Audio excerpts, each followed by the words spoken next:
What's up, beautiful people? Today we're going to be checking out a video by Think BRICS, and this one is titled The BRICS Shake-Up, Why Ethiopia and Not Algeria. Let's get to it. Welcome to Think BRICS, your compass for the multipolar world.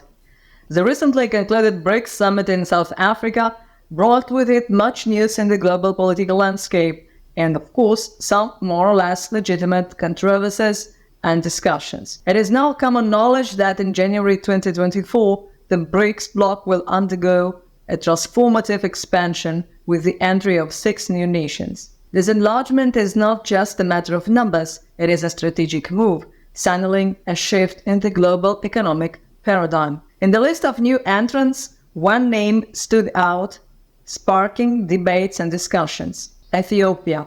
This East African nation, with its unique history and rapid developmental strides, was a surprise addition for many. The general anticipation was titled towards Algeria, a country rich in resources and with a robust geopolitical stance.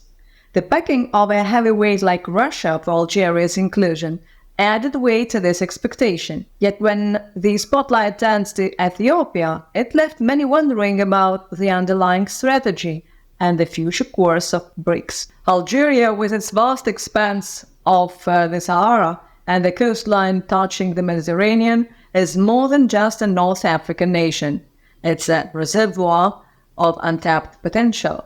A deep dive into its economic profile reveals a country rich in oil and gas, making it a significant player in the global energy market. Algeria's hydrocarbon sector has been its economic mainstay, but the nation is keen to diversify. Joining BRICS isn't just about economic expansion for Algeria, it's about reshaping its global narrative. Strategically positioned between Africa and Europe, Algeria has historically been a nexus of trade and diplomacy. Its pursuit of BRICS membership is a testament to its ambition to leverage this position and amplify its role in global geopolitics. However, the path to BRICS has not been easy for Algeria. In fact, its planned entry was unexpectedly blocked. A few days after the summit, the Cradle website reports that India's veto, presumably influenced by France, was a significant obstacle. Underlying this decision was political unrest in Niger and Algeria's position, apparently not in line with France's regional interests. Other voices have hinted at Brazil's full involvement in this geopolitical chess game, adding another layer of complexity to the narrative. In any case, the news is not confirmed by any official source. It is an episode, however, that parallels another similar one that occurred in July, with identical dynamics and protagonists. Last July, a Moroccan media outlet had already stirred the pot by choking Algeria's BRICS dreams. There was no concrete evidence, but the situation was set. The Algerian president, however, was not one to sit on his hands. Undeterred by the rumors, Tebboune took proactive action. His visits to China and Russia were a clear indicator of Algeria's intentions.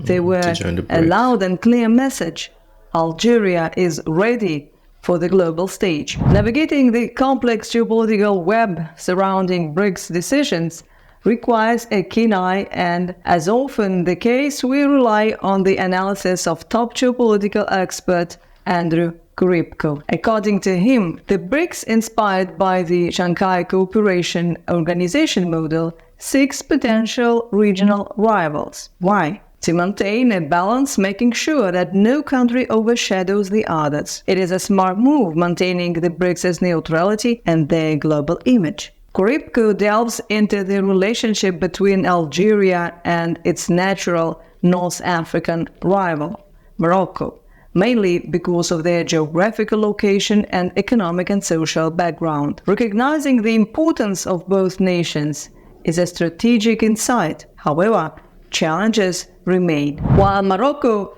has strong ties with BRICS countries such as China and Russia, its relations with South Africa are tense. This tension is largely due to the Polisario Front issue. For those unfamiliar, the Polisario Front is a movement that advocates for the independence of Western Sahara from Moroccan control, a controversial issue that has been a thorn in the side of Morocco-South African relations for years. Morocco's recent statement is proof of this. Morocco has criticized South Africa for making BRICS decisions alone.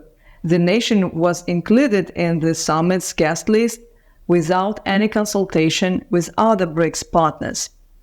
And because Morocco will not be joining BRICS anytime soon, Algeria's bid was shelved. Accepting Algeria without Morocco, it would have altered the balance, potentially straining relations with other key players.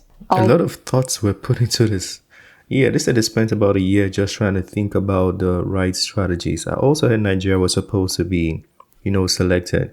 But Nigeria, about the presidential issues going on, the election instability and all of those things.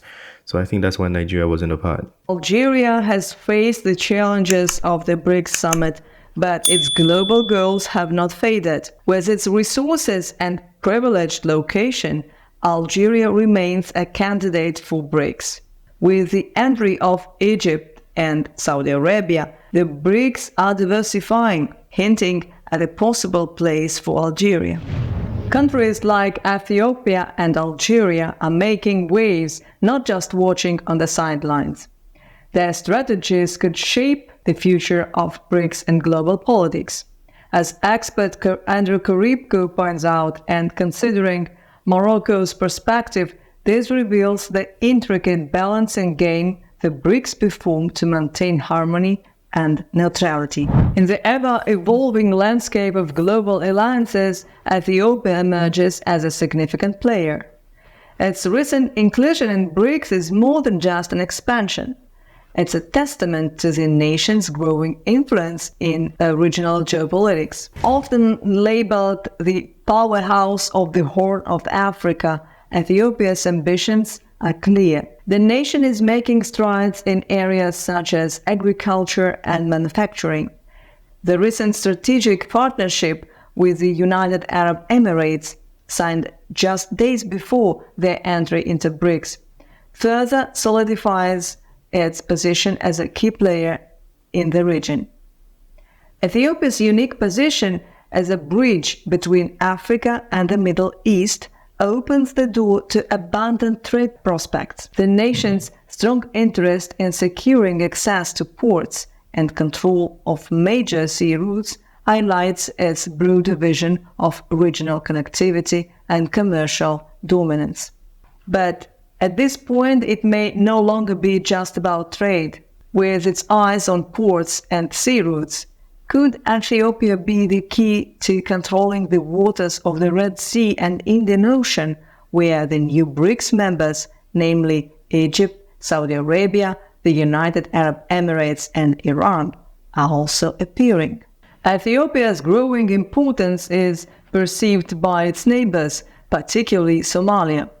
As Ethiopia gravitates toward the BRICS, Western powers such as the European Union and the United States may see Somalia's strategic waters as a pivot.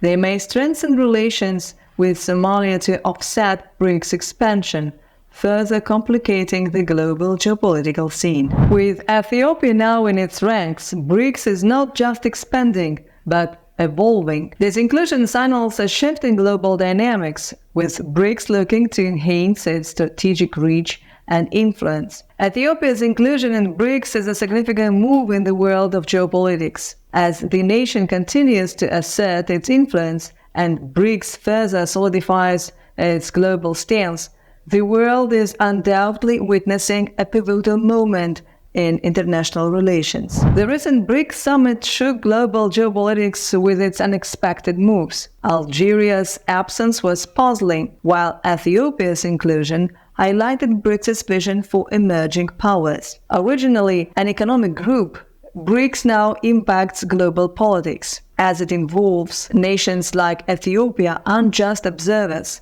they are key players. The BRICS story, driven by ambitious nations, is still unfolding. What's next in the global saga? So, dear friends, today we have traveled through the intricate web of geopolitics, uncovering the layers behind the... We can end that one right there. I just wanted to see the updates because people have been speculating about Algeria and Nigeria not joining, why choose Egypt and Ethiopia? And we just saw, I think they say Egypt is the first country that is more likely to default because of the loans and, the economic situation of the country. So people are like, why choose Egypt when there are other countries like, Algeria? But I guess BRICS, they thought of it. They were very logical about their points. And she mentioned something about water control with regards to Ethiopia. I thought Ethiopia was a landlocked country. I might be wrong though, because I thought it was Ethiopia, then Djibouti at the top, and there's Eritrea. Yeah, I might be wrong about that, but I need to read more and understand a bit of what she was talking about. But that was a good video, very good video, good context. As always, I'll put the link to the channel in the description so you can go check it out. That being said, is the end of this one. Smash the like button and subscribe, and I'll see you on the next video. Peace.